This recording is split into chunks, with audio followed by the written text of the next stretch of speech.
Hello everyone, कैसे हो आप सभी लोग। उम्मीद करता हूँ आप सभी लोग बढ़िया होंगे। I welcome you to physics by Nikhil Raj and myself Nikhil Raj Purohit. देखो, तो हम डिस्कस कर रहे थे ग्रेविटेशनल चैप्टर अपना चल रहा था, है ना।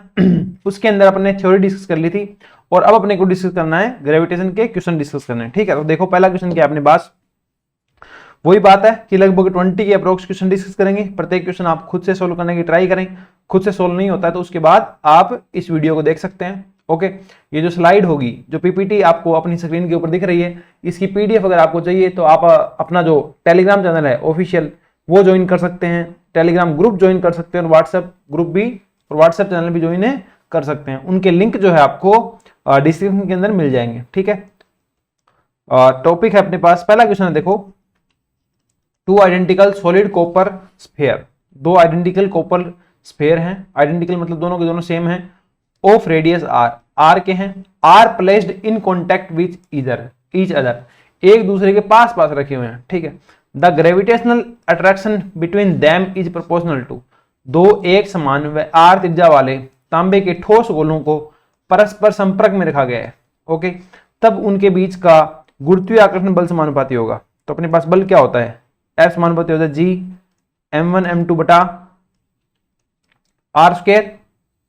इक्वली होता है ये तो, ठीक है, समानुपाती तो होता है। जब अगर G नहीं होता तो ये आ गया अपने पास F equal to G m बटा आर स्क्वायर। ठीक है, कॉमन है मतलब दोनों एक जैसे हैं तो ये आ जाएगा कैपिटल M। ये आ गया आपके पास G m स्क्वायर बटा आर स्क्वायर। ठीक है, तो ये जो आपका एक तो आंसर हो सकता है ये वाला, एक तो हो सकता है ये वाला सिंपली।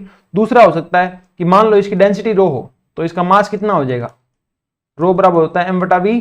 तो अपने पास रो हो जाएगा m हो जाएगा रो गुणा 4/3 पाई आर क्यूब। तो m का मान रखो कितना हो जाएगा, r की पावर 6 समानुपाती में ले चलो। m का मान रखोगे तो r की पावर 6 हो जाएगा, नीचे है r की पावर 2 तो ये समानुपाती आ जाएगा r की पावर 4। तो आपका एक आंसर होगा ये। ठीक है, ये दोनों ही आंसर सही है।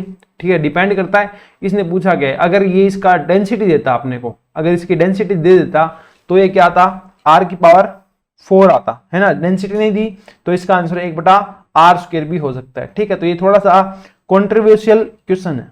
ठीक है, दोनों इसके आंसर हो सकते हैं, कोई दिक्कत नहीं। बी भी सही है आपका, सी भी सही है। नेक्स्ट क्वेश्चन देखो, नेक्स्ट क्वेश्चन क्या है। मास m को दो पार्ट में डिवाइड कर दिया। द्रव्यमान m को दो भागों xm और 1 - x इंटू m में विभाजित कर दिया जाता है। ठीक है, दोनों के बीच एक निश्चित दूरी के लिए, एक निश्चित दूरी है, कांस्टेंट दूरी है। ठीक है, a मान लिया। x का क्या मान होना चाहिए जिससे दोनों के बीच गुरुत्वाकर्षण बल जो है वो अधिकतम हो जाए। समझ रहे हो, बल क्या है अपने पास, एक का मास m है, एक का मास xm है और एक का मान 1 - x इंटू m है। ठीक है, तो ये बल हो जाएगा g, पहले का मास इंटू दूसरे का मास आ गया बटा बीच की दूरी का स्क्वायर। ये लो बीच की दूरी का स्क्वायर, ये फोर्स लग रहा है। और क्या बोला है, x का क्या मान हो जिससे क्या हो जाए, गुरुत्वाकर्षण बल जो है दोनों के बीच जो ग्रेविटेशनल फोर्स लग रहा है, अट्रैक्शन फोर्स लग रहा है, वो कितना हो जाए आपके पास, मैक्सिमम हो जाए। मैक्सिमम मिनिमम के लिए आपको पिछले वाले चैप्टर में मैं ये चीज सिखा चुका हूँ कि इसका डेरिवेशन हो जाएगा वो क्या हो जाएगा, 0 हो जाएगा। इसका डेरिवेटिव क्या हो जाएगा, 0 हो जाएगा। इसका अवकलन क्या कर देंगे आप, 0 कर देंगे मैक्सिमम या मिनिमम की कंडीशन के लिए। तो इसका डेरिवेटिव करो और 0 रखो। पहले इसको थोड़ा सा और सोल्व कर लो। f बराबर क्या आ जाएगा, g m square x minus x square बटा a स्क्वायर। ओके, और इसका डेरिवेटिव करके 0 लिख दो, इसको डेरिवेटिव करके 0 लिखो। तो डेरिवेटिव करोगे तो क्या आएगा, ये तो कांस्टेंट है तो ये का ये आ जाएगा। ठीक है, x का आ जाएगा 1 और यहाँ आ जाएगा माइनस का 2x। डेरिवेटिव कर दिया, इसको लिख दो आप 0। 0 लिखोगे, कांस्टेंट है 0 हो नहीं सकता तो 0 क्या होगा, 1 - 2x बराबर 0 या 1 बराबर हो जाएगा 2x। या x बराबर कितना आ गया आपके पास, हाफ। x बराबर कितना आ गया, हाफ आ गया। ठीक है, तो ऑप्शन नंबर आ जाएगा इसके अंदर a अपने पास। ठीक है, नेक्स्ट क्वेश्चन देखो। A body of mass, a body of mass 500 ग्राम, एक मास है तुम्हारे पास 500 ग्राम का। ठीक है, इस थ्रोन अपवर्ड, उसको ऊपर फेंक दिया गया। कितनी वेलोसिटी से, इतनी वेलोसिटी से एक 500 ग्राम के मास को ऊपर फेंका गया है। And reaches back to the surface of a planet after 20 second. क्या किया, मास था 500 ग्राम, उसको ऊपर फेंका कितनी वेलोसिटी से, 20 मीटर प्रति सेकंड से, और वो वापस नीचे आ गया कितने टाइम के अंदर, 20 सेकंड के अंदर। Then the weight of the body on that planet, तो उस प्लैनेट के ऊपर उस बॉडी का वेट कितना था। ठीक है, मान लो अपना वाला ही प्लैनेट था, है ना, अर्थ ही था ये। तो यहां अपने पास क्या लगेगा, फॉर्मूला क्या होगा, v बराबर u प्लस एटी, है ना, कि यहां से गया और वापस क्या आ गया, यहीं आ गया। ठीक है, उसके लिए उसको टाइम कितना लगा, टाइम लगा उसको 20 सेकंड। मास कितना था, मास था 500 ग्राम, या आप कह दो 0.5 kg, ये आ गया मास। इसके अलावा और क्या है, स्पीड, कुछ स्पीड से फेंका था, कितनी स्पीड से, इतनी स्पीड से। ठीक है, और सूत्र कौन से हैं, गति के समीकरण से ही होगा, 3 सूत्र होते हैं अपने पास, तीनों लिख लो। s बराबर ut plus half eighty square, और एक और कौन सा होता है v square minus u square बराबर 2as। ठीक है, देखो कौन सा यूज हो सकता है अपने पास, सिंपल सी बात है, जब वो नीचे आके गिर रहा होगा उसका वेग 0 नहीं है, सीधी सी बात है, तो ये यूज नहीं कर सकते, ये यूज करेंगे ना।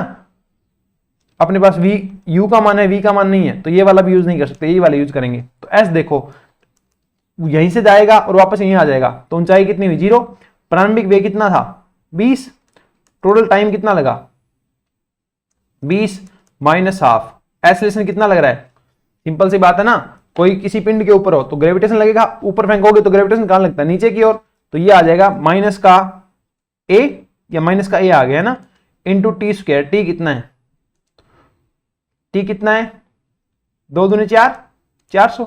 ये बात समझो आपको उसने ऊपर की तरफ, आपने उसको ऊपर की तरफ फेंका, तो y एक्सिस क्या है, आपकी हाइट है, तो y एक्सिस पे आप डिस्टेंस काउंट कर रहे हो, पर आपका एक्सेलरेशन कहां है, नीचे की तरफ है ना, नीचे की तरफ है, तो जो क्या बोलते हैं दिशा क्या है, अलग अलग, तो u भी ऊपर की तरफ, y भी ऊपर की तरफ, पर एक्सेलरेशन नीचे की तरफ, तो u भी पॉजिटिव अपने पास, s भी पॉजिटिव, और जो a है वो रहेगा नेगेटिव। तो ये कितना आ गया, माइनस a आ गया। ओके, इसको सोल्व कर लो, कितना हो गया, ये आ गया 400 बराबर 400 a बटा 2, इसको काटोगे 200, तो a बराबर आ गया 2, a बराबर कितना आ जाएगा 2 न्यूटन आ जाएगा, a बराबर कितना आ गया 2 न्यूटन आ गया। ठीक है, नहीं सॉरी a कितना आ गया अपने पास 2 आ गया, एक्सेलरेशन 2 आ गया।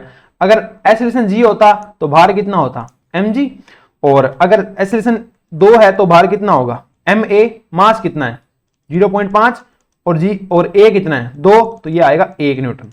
कितना बल लगेगा उस पिंड के ऊपर, उस सरफेस पे या उस प्लैनेट पे, 1 न्यूटन बल लग जाएगा। नेक्स्ट क्वेश्चन देखो,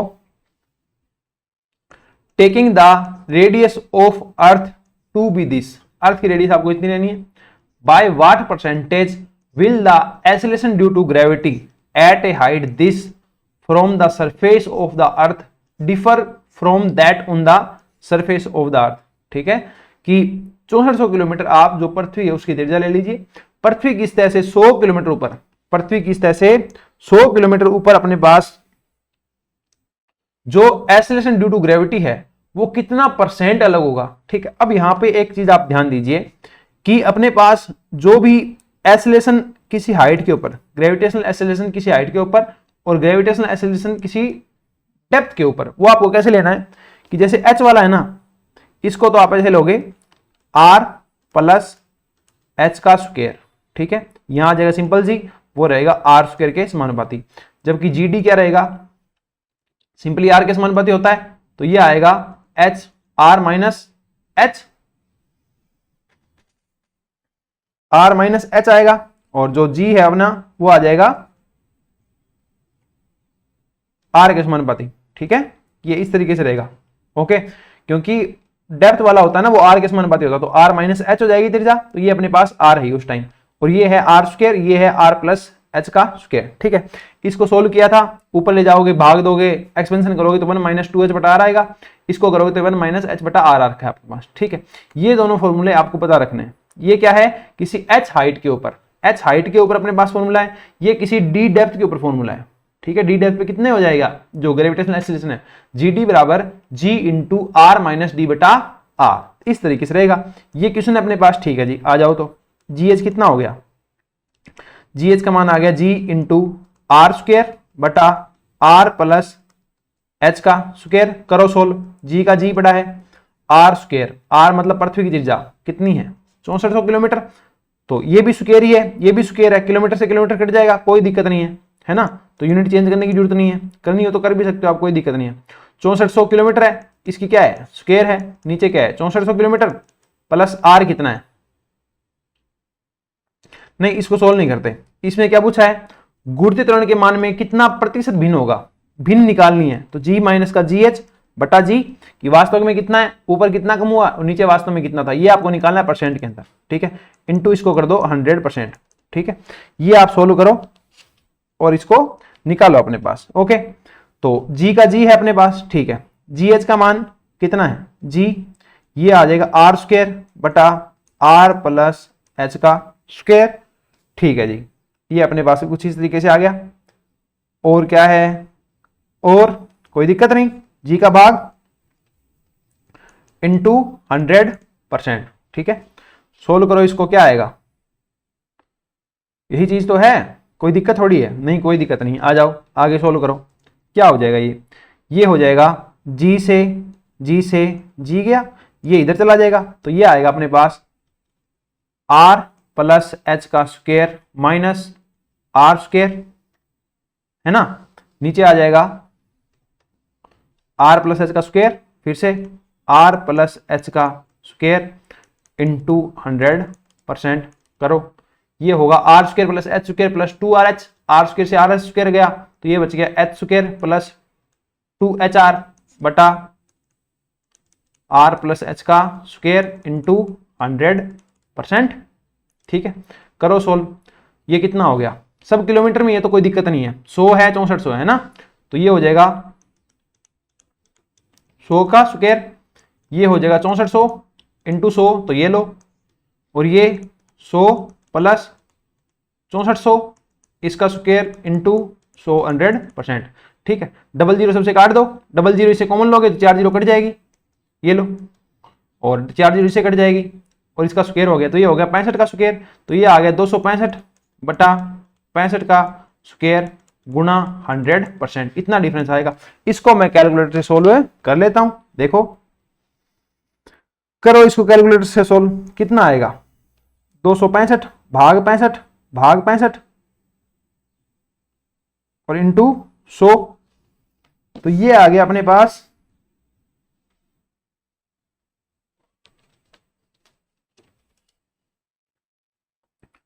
कितना था, एच कितना था, एच स्क्वायर, तो ये हो गया 2hr सही किया है मैंने, 2 गुणा एच यही था, आर यही था, है ना, एच का यही रहा, 64 दूने कितना होता है 128, 265 क्यों किए हैं पता नहीं, 264 लिख दिया ना इसको, ये गलती कर दी, तो ये कितना हो जाएगा 128 बटा इसका भाग दो, 128 तो ये हो गया, एक जोड़ोगे तो 129, तो 129 भाग 65, ठीक है, इंटू 100%, तो ये आपका आ गया 3%, मतलब ग्रेविटेशनल एक्सेलरेशन के अंदर कितना चेंज आ गया आपके पास, 3% चेंज आ जाएगा, अबाउट 3%, ओके। अब देखो अपने को जो वो फॉर्मूले थे ना 1 माइनस 2h/r इंटू जी, ठीक है, वो सीधे यूज नहीं करने हैं, उनके अंदर आपको थोड़ा सा गलतियां देखने को मिल सकती है, क्यों, क्योंकि वो अप्रोक्सीमेशन है, ठीक है। तो आपका जो उत्तर है वो आपको गलत मिल सकता है, फाइनल जो आंसर आप निकालोगे वो आपको गलत लग सकता है और गलत ही आएगा, ठीक है। थोड़ा बहुत फर्क आ सकता है, जैसे 3% था तो 4 भी आ सकता है और 2 भी आ सकता है, तो बेटर रहेगा कि आप जो नेचुरल फॉर्मूले हैं, ओरिजिनल फॉर्मूले ये वाला और ये वाला यूज करो, ठीक है। इसमें तो कोई दिक्कत नहीं आएगा क्योंकि सीधा यूज किया है, इसमें थोड़ा अप्रोक्सीमेशन लगता है तो वहां पे आपको थोड़ी सी गलती लग सकती है, इसके अंदर बेटर होगा आप ओरिजिनल फॉर्मूला यूज करें, ओके। नेक्स्ट क्वेश्चन देखो, at what depth below the surface of the earth acceleration due to gravity g will be half its value 1600 kilometre above the surface of the earth. क्या बोल रहा है, देखो पृथ्वी की सतह से कितना नीचे जाने पर, मतलब d का मान क्या होगा, घूर्ती त्वरण g का मान, पृथ्वी की सतह से d नीचे जाने पर घूर्ती त्वरण का मान कितना होता है, ये होता है g 1 माइनस का d बटा r, यही होता है। पृथ्वी सतह से 1600 किलोमीटर ऊंचाई पर घूर्ती त्वरण के मान का आधा होगा GH का, समझ रहे हो ना, क्या यही तो बोल रहा है, GD कितना है, हाफ ऑफ GH है। अब आपको यहां से D निकालना है कि कितनी डेप्थ के ऊपर ये चीज होगी, ठीक है।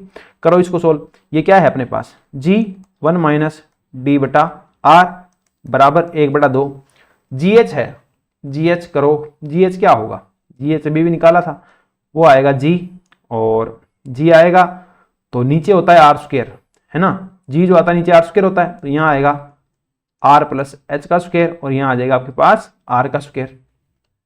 सब चीज लिख दी, कोई दिक्कत नहीं है, सबकी वैल्यू पुट कर दो और यहाँ से क्या निकाल दो, डी का मान निकाल दो, ठीक है ना। हावी तो कर दिया, एच ऊंचाई के ऊपर जो ग्रेविटेशन था, डी गहराई के ऊपर जो एक्सीलरेशन था, डी गहराई पे जो एक्सीलरेशन था वो अपने पास एच ऊंचाई के ऊपर जो एक्सीलरेशन था उसका आधा कर दिया, ठीक है। और इसको सोल्व करके अपने डी का मान निकाल देंगे, जी से जी चला गया तो कितना आ गया 1 माइनस का डी बटा आर, और इधर आ गया आर स्क्वायर बटा 2 आर प्लस एच का स्क्वायर।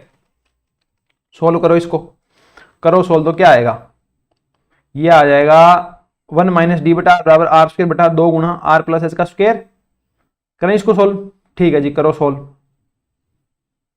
करो सोल्व, क्या आएगा 1 माइनस का डी बटा आर बराबर ये क्या हो जाएगा आर स्क्वायर, 6400 है और ये 1600, तो कोई दिक्कत नहीं है, तो ये आ जाएगा किलोमीटर है ना, किलोमीटर से किलोमीटर कट जाएगा, तो 6400 का स्क्वायर बटा 2 गुना 6400 प्लस 1600 का स्क्वायर। ओके,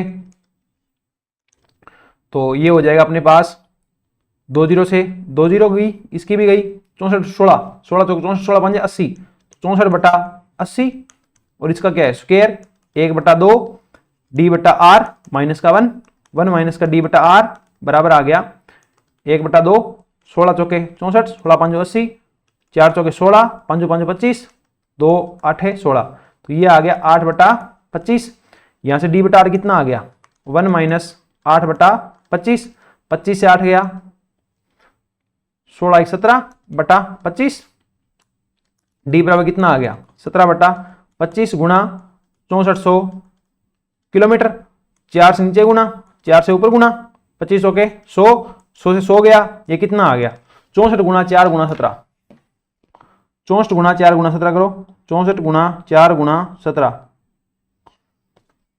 ये आ गया अपने पास 4352, कितना आ गया 4352 किलोमीटर। 10 की पावर 3 इसमें, 10 की पावर 3 यहां से निकाल लो, कितना हो गया 10 की पावर 6, कितना आ गया 10 की पावर 6 मीटर, है ना, 4.3 गुना 10 की घात 6 मीटर। इतनी गहराई के ऊपर जो आपका गुरुत्वीय त्वरण का मान है वो 6400 किलोमीटर ऊंचाई पर गुरुत्वीय त्वरण के मान का क्या होगा, आधा होगा। ओके, और ठीक है, और तो इसमें क्या है, और तो इसमें ये चीज है, ये कितना आया 4300 किलोमीटर और ये कितना था 1600 किलोमीटर, ठीक है। मतलब इसके ऊपर ये मैंने आपको बता ही रखा है कि ऊंचाई के ऊपर जो गुरुत्वीय त्वरण का मान होगा ना वो ज्यादा घटेगा, ठीक है, ऊंचाई के ऊपर गुरुत्वीय त्वरण का मान है वो ज्यादा घटता है, ये ध्यान रखना आप, ठीक है। नेक्स्ट क्वेश्चन देखो, इसी से देख लो ना कि इसने क्या बोला है, गहराई के ऊपर इसका आधा होगा, गुरुत्वीय त्वरण के मान का आधा होगा, तो गहराई पे ज्यादा घटता है ना, इसका मतलब तो यही हुआ कितनी सतह नीचे जाने पर गुरुत्वीय मान आधा होगा। सेम गहराई की बात करें तो आपको दुगने से भी अधिक नीचे जाना पड़ गया, मतलब ऊंचाई के ऊपर, ठीक है ना, मतलब ज्यादा ऊंचाई के ऊपर अगर आप चले जाओगे तो आपको गुरुत्वीय त्वरण का मान ज्यादा कम मिलेगा, ठीक है। ये फैक्ट मैंने आपको पहले बता रखा है थ्योरी के अंदर। नेक्स्ट क्वेश्चन क्या है, the mass of spaceship is this, एक स्पेसशिप है, उपग्रह है, क्या दो है ना, चलने वाला, हवा में चलने वाला, कुछ भी बोल दो उसको, उपग्रह है, अंतरिक्ष यान है, 1000 kg उसका द्रव्यमान है। It is to be launched from earth surface, इसको अर्थ के सरफेस से भेजना है आउट इनटू फ्री स्पेस, बिल्कुल खुले में भेज देना है इसको। खुले में कब भेजोगे, जो गुरुत्वाकर्षण बल लग रहा है उसको क्या कर दोगे, जीरो कर दोगे। The value of G and R this and this, ये दे रखी है, पता भी है। The required energy for this work, free करना है इसको, बल कितना लग रहा है, यहाँ पे एनर्जी कितनी है इसकी, जी m1 m2 बटा आर है, इसको फ्री करना है तो क्या करो, इतनी एनर्जी इसको दे दो, इतनी एनर्जी इसको दे दो, तो निकालो कितनी एनर्जी देनी पड़ेगी इसको, जी m बटा आर, जी का मान कितना होता है 6.62 गुना 10 की घात -12। अब कैपिटल जी का मान मुझे तो याद नहीं है, आप खुद ही देख लो कितना होगा, इतना होगा, और याद नहीं हो तो भी काम चल जाए, चल जाएगा क्या, चल जाना चाहिए, चल जाना चाहिए। कैसे, देखो आर से गुना, आर से भाग, और ये क्या होता है mg, ठीक है, क्या आ गया mg/r, रख दो मान। मास कितना है स्पेसशिप का 1000, और g कितना है 10, और रेडियस कितनी है 6400, कितना आ गया 64 गुना 10 की घात 2, 3 और 3 6, और एक और ले आओ तो 7, इसके अलावा तो क्या हो गया 3 1 4 2 6 1 7 बन गया, और क्या है 6400 किलोमीटर है, ठीक है, 10 की पावर 3 और आ गया 3 4 2 6, एक यहां से निकालो 7 और 3 10, तो ये आ गया 6.4 गुना 10 की घात 10, है ना, कुछ नहीं किया, ये बस कैलकुलेशन की है। ये जो अपने पास क्या बोलते हैं एनर्जी होगी वो आएगी mgr, ठीक है, ये था, इसको मैंने r से नीचे गुना किया, r से ऊपर गुना किया, तो ये बन गया अपने पास बल mg, और ये आ गया r, तो वो ऐसे सोल्व किया तो अपने पास डी ऑप्शन आ गया। नेक्स्ट क्वेश्चन देखो, the potential energy of 4 particles, potential energy क्या होगी 4 पार्टिकल की, each of mass 1 kg placed at 4 corners of A square of length l, एक स्क्वायर अपने पास, वर्ग है अपने पास, जिसमें से प्रत्येक की लंबाई कितनी है 1 मीटर है, ठीक है, 1 मीटर लंबाई का कोई अपने पास वर्ग है, 4 कोने हैं, प्रत्येक मास कितना है 1 kg है, ये भी कितना है 1 kg है, ये भी 1 kg और ये भी 1 kg, ये दूरियां कितनी आ जाएगी, ये वाली भी और ये वाली भी, 1 का स्क्वायर प्लस 1 का स्क्वायर 1 प्लस 1 2 हो जाएगा, 2 का रूट लोगे तो √2, ठीक है, ये √2 आ गया, ये क्या आ गया √2 आ गया, ठीक है, ये भी √2 आ गया, और ये भी क्या आ गया √2 आ गया, ठीक है।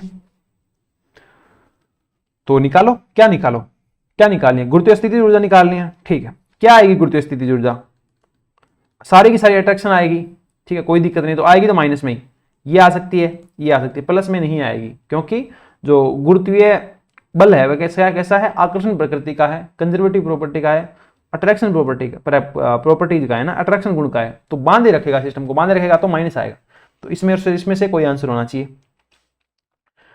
इसको दे दूं मैं 1 नंबर, इसको नाम दे दूं 2 नंबर, इसको दे दूं 3 नंबर, इसको दे दूं 4 नंबर। पहला क्या आ जाएगा U1 और 1 1 तो आएगा नहीं, U12 plus U13 plus U13 plus आ जाएगा U14 प्लस U अपने पास 14 आ गया, अब आएगा 2, तो 2 का 1 के साथ तो आ चुका है, और 2 का आएगा 3 के साथ, और 2 का आएगा 4 के साथ, ठीक है, अब आएगा 3 का 1 के साथ आ गया, 2 के साथ आ गया, 3 के साथ आएगा नहीं, 4 के साथ आ गया, 4 का सबके साथ आ गया, तो ये इतना आ जाएगा, ठीक है, निकालो इसको। U12 क्या कहता है,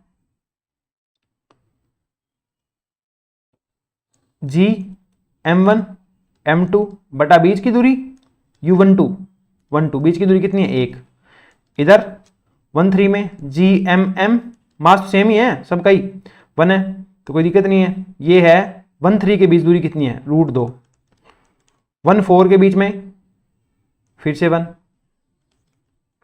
23 के बीच में 23 के बीच में है फिर से 1, तो ये आ जाएगा GMM बटा 1, 24 के बीच में √2, ठीक है, और 34 के बीच में आ जाएगा 1।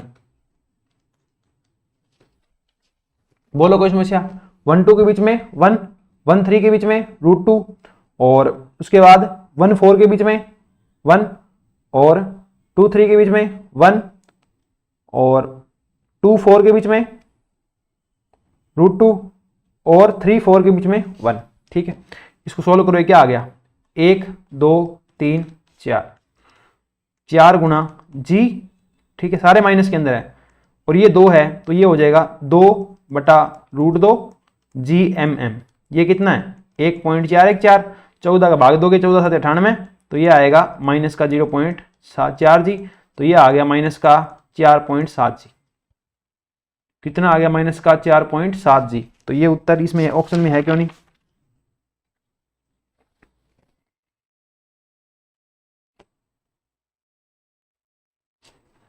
ये कितना आएगा 1.414, 14 7 98, ठीक है, ये कितना आएगा 14 7 1 होता तो आता, तो ये 2 है ना, तो ये 2 गुना करो इसका, तो ये आएगा 1.4, 7 दूनी 14, 1.4 और 5 कितना आ जाएगा 5.4। ठीक है, कैलकुलेशन में गलती हो रही है, बाकी सही है। तो ऑप्शन नंबर क्या आ जाएगा, सी आ जाएगा। बाकी सब इसके अंदर सही था, अपनी स्ट्रेटजी पूरी सही थी। उसके बाद क्या देखो, नेक्स्ट क्वेश्चन क्या है अपने पास, infinite number of masses, infinite number of masses हैं, ईच 1 kg, प्रत्येक का मास कितना है 1 kg है। Okay, are placed along the X axis पे रख दिया गया, किस किस पॉइंट पे, ये जो अपने सारे पॉइंट दे रखे हैं, ठीक है, इस पे रख दो, ये सेंटर है। एक रख दिया +1 पे, एक रख दिया -1 पे, एक +2 पे, एक -2 पे, ये एक तो रख दिया इधर, ये है डिस्टेंस +1 +2 +4 इसका दुगना और +8 इसका दुगना।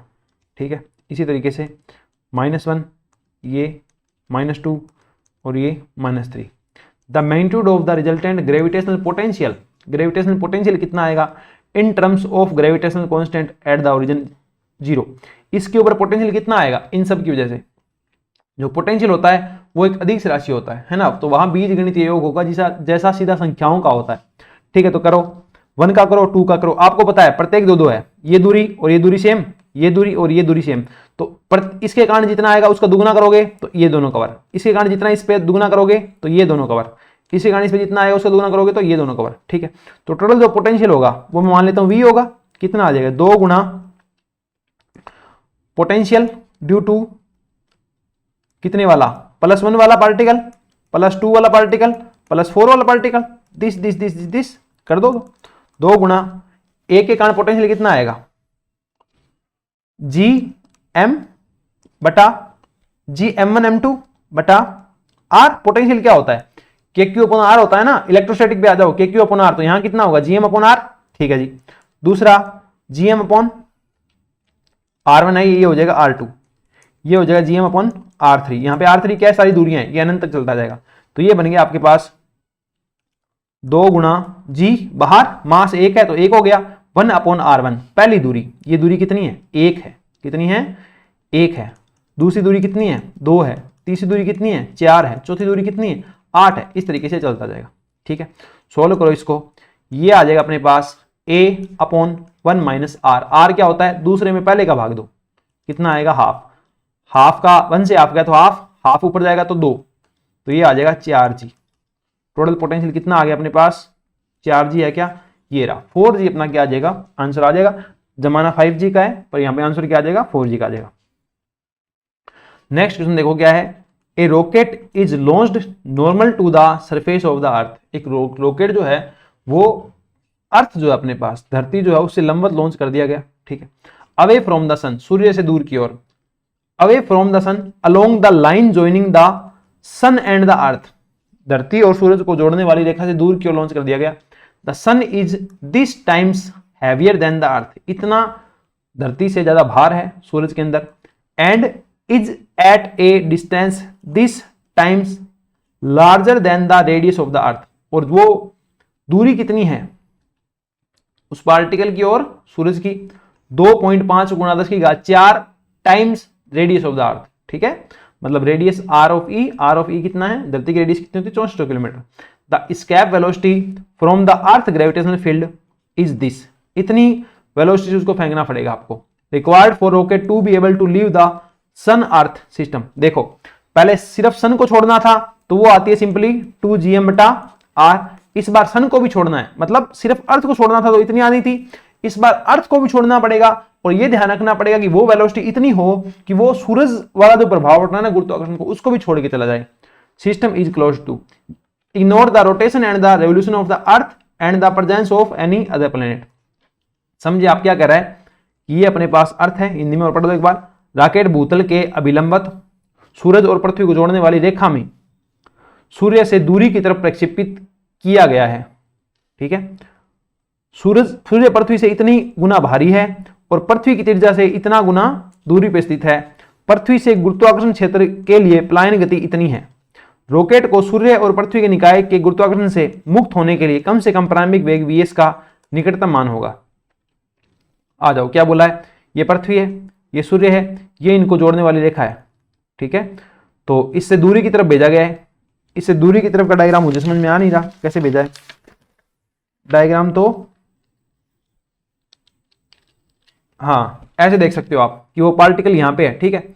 जोड़ने वाली रेखा इनको यहाँ है, और ये जो दूरी है इस पार्टिकल की और इसकी जो दूरी है ना सूरज की, ये है 2.5 गुणा 10⁴ टाइम्स आर, आर ई कह दो, रेडियस ऑफ अर्थ, ठीक है। इस पार्टिकल की और इसकी दूरी कितनी है 2.5 गुणा 10⁴। इसका मास कितना है 3 गुणा 10⁵, सूरज वाला 3 गुणा 10⁵। इसका मास कर लो स्मॉल आर एम, ठीक है। बस अब अपने को निकालनी है क्या स्केप वेलोसिटी। मान लो आप इसको वीएस से फेंक रहे हो, ठीक है, दूर भेजने के लिए वीएस से फेंक रहे हो, तो अब इसकी गतिज ऊर्जा कितनी है 1/2 वी², ठीक है। पृथ्वी और इस पार्टिकल के बीच बल कितना लग रहा होगा जी एम, अर्थ वाला, इस पार्टिकल का मास और जो रेडियस है पृथ्वी की आर, ठीक है, इतना लग रहा है, कोई दिक्कत नहीं।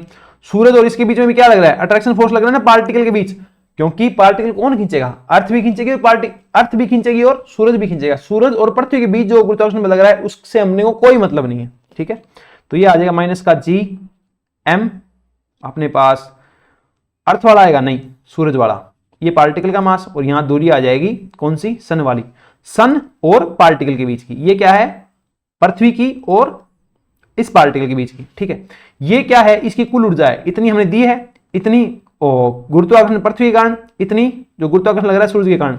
ये टोटल क्या होना चाहिए ग्रेटर देन 0 होना चाहिए। जब इसकी कुल ऊर्जा 0 से बड़ी होगी तो ये पार्टिकल पृथ्वी से या कह दो पूरा फ्री हो जाएगा, है ना।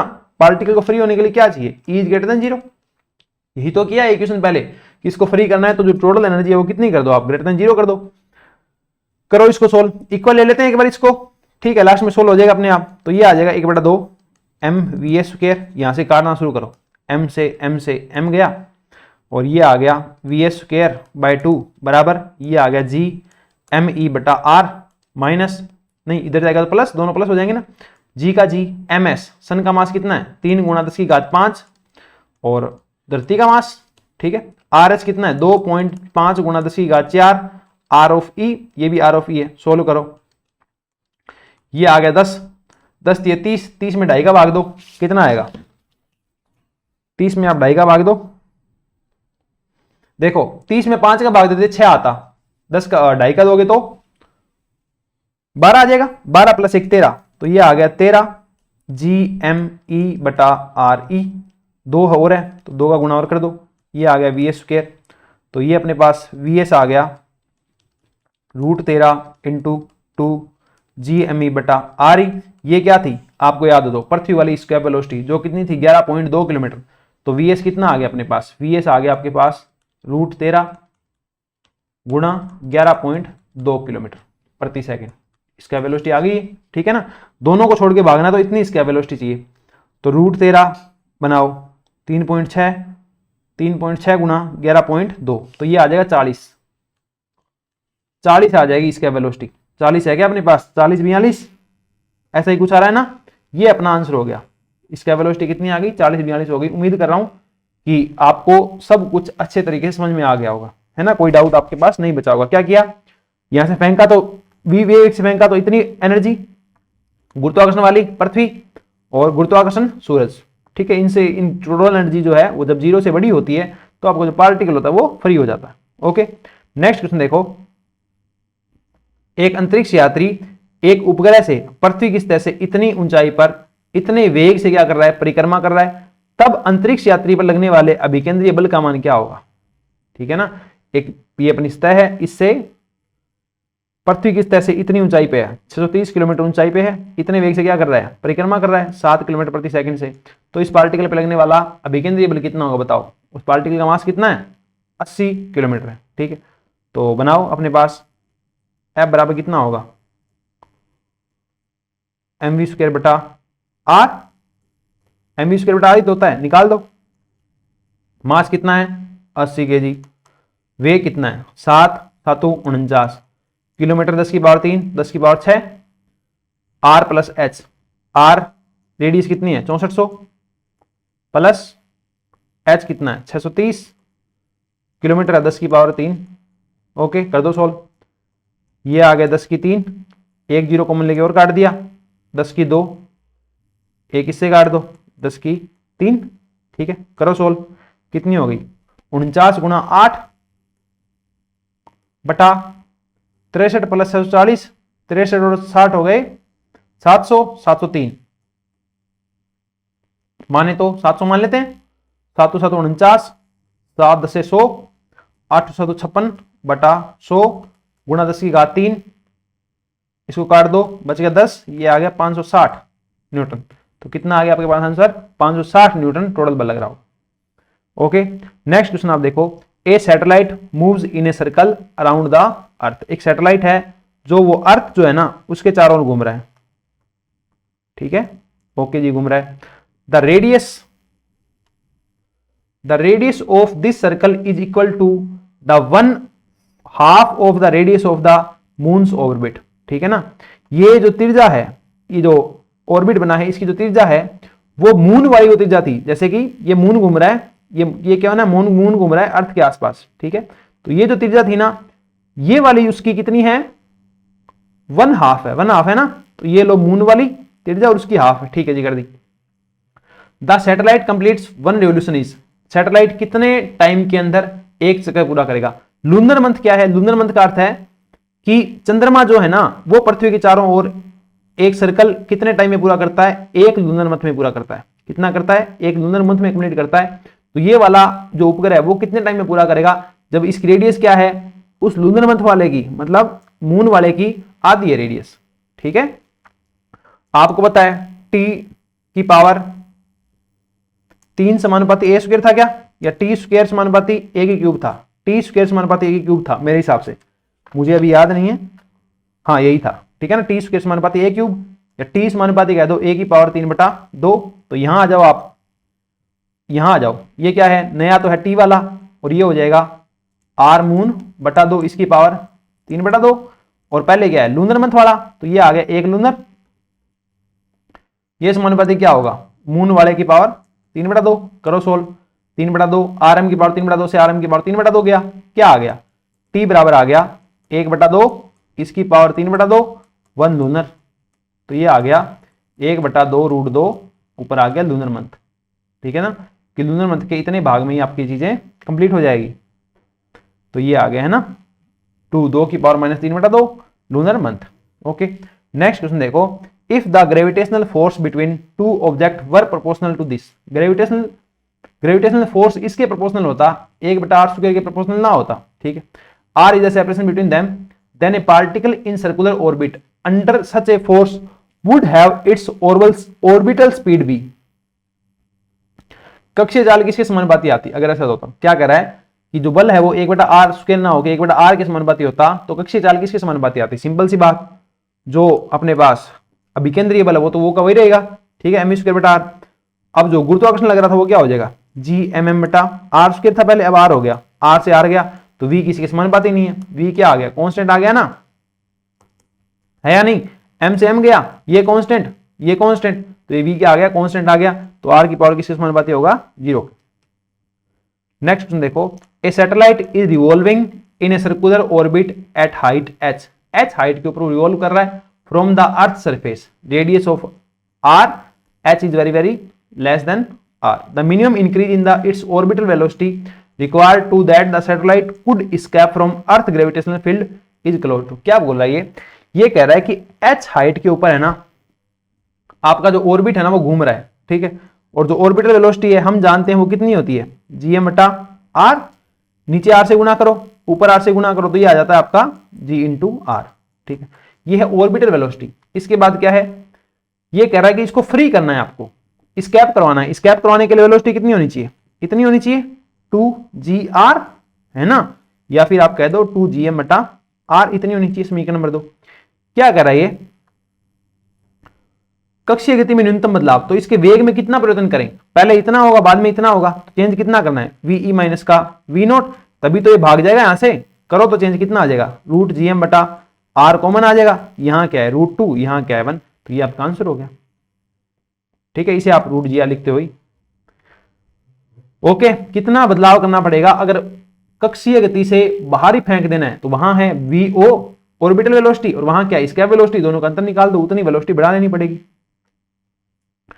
नेक्स्ट क्वेश्चन आप देखो, और मेरे हिसाब से ये अपना 2-3 क्वेश्चन बचे हैं, ठीक है, तो ये क्वेश्चन आप देखो क्या कहता है ये क्वेश्चन कहता है, आपको देखने से पता चल रहा होगा, एक ए प्लैनेट मूविंग अराउंड द सन, एक प्लैनेट है वो सूर्य के अराउंड घूम रहा है, A1 कंप्लीट करेगा कितने दिन में, 2 दिन में, A2 कंप्लीट करेगा कितने दिन में, 3 दिन में, और A3 घूम लेगा वो 6 दिन में। Then the relation between A1 A2 A3, आपको बताया था कि जो एरियल वेलोसिटी होगी, कि जो एरिया कंप्लीट करेगा कुछ टाइम के अंदर, वो हमेशा क्या रहेगा,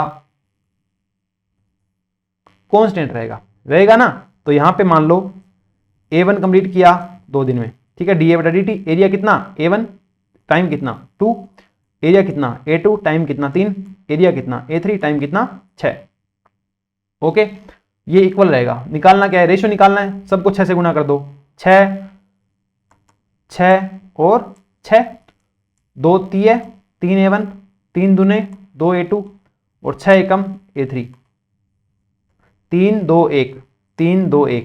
ओके, तो यहां अपने पास क्या आ गया, ऑप्शन नंबर ए आ गया, 3 A1 2 A2 और A3, ऑप्शन नंबर क्या आ गया, ए आ गया। ओके, नेक्स्ट क्वेश्चन देखो, if r denote the distance between the sun and the earth, sun और अर्थ के बीच की दूरी कितनी है, r है, then the angular momentum of the earth around the sun is proportional, तो एंगुलर मोमेंटम कितने के प्रोपोर्शनल आएगा, देखो एंगुलर मोमेंटम क्या होता है, L इजिकल टू mvr होता है, ठीक है, v का मान निकालो, अभिकेंद्रीय बल लगेगा, पृथ्वी जो है वो सूर्य के केंद्र से बंधी रहेगी, तो अभिकेंद्रीय बल लग रहा है, और गुरुत्वाकर्षण बल कितना है, काम क्या करेगा अभिकेंद्रीय बल के रूप में, गुरुत्वाकर्षण बल, तो g m1 m2 बटा r स्क्वायर, सोल्व करो, r से r गया, v समानुपाती क्या आ गया, 1 बटा रूट r, बाकी सब कांस्टेंट है, मान रखो m और v की जगह क्या आ जाएगा, 1 बटा रूट r समानुपाती के हिसाब से, ये फिर से r, तो ये क्या बचा, क्या आ गया, l समानुपाती आ गया रूट r, है ना, रूट r से रूट r चला जाएगा, तो यहां बचेगा रूट r।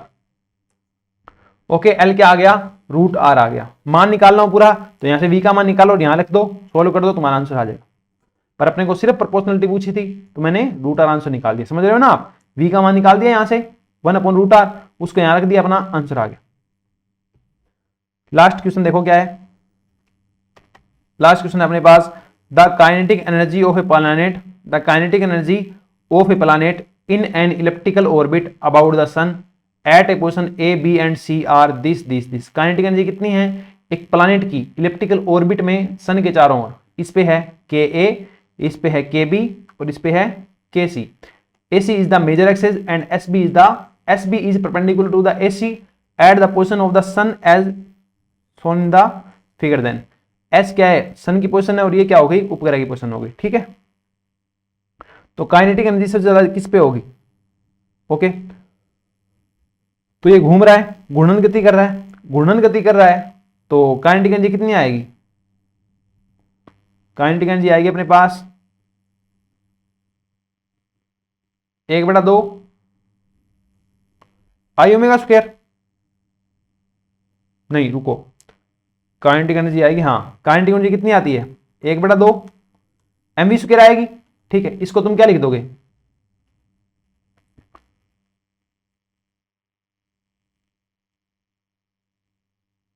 क्या लिखोगे इसको, mv स्क्वायर है ये, ठीक है।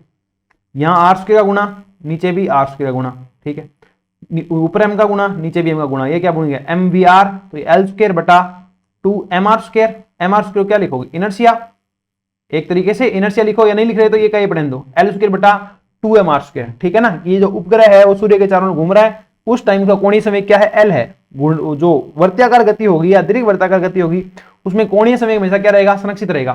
तो सब में ये क्या है, समान है, m भी क्या है, समय समान है, मास तो समान ही है ना उपग्रह का, दो संख्या है वो भी समान है, तो k समानुपाती आ गया 1/r स्क्वायर। समझ रहे हो ना कि जो आपकी काइनेटिक एनर्जी होगी वो क्या आएगी 1/r स्क्वायर। r क्या है, सूर्य और पार्टिकल की दूरी, सबसे दूर कौन है, c है, उससे पास b है, उससे पास a है।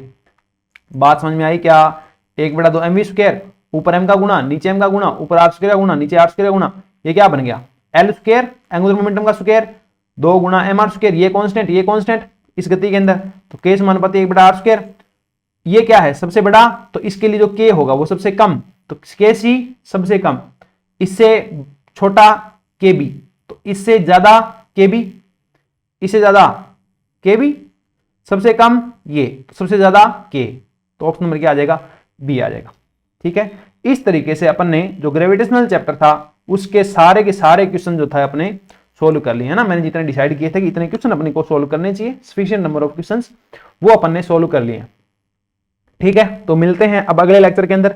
अगला लेक्चर अपने स्टार्ट करेंगे मैकेनिकल प्रॉपर्टीज ऑफ सॉलिड। ठीक है, जो ठोस होता है उसके यांत्रिक गुण। ओके, वो चैप्टर स्टार्ट करेंगे। तो मिलते हैं नेक्स्ट लेक्चर के अंदर, तब तक के लिए बने रहिए फिजिक्स बाय निखिल राज के साथ। ओके, मिलते हैं अगले लेक्चर में। Bye bye, take care, bye.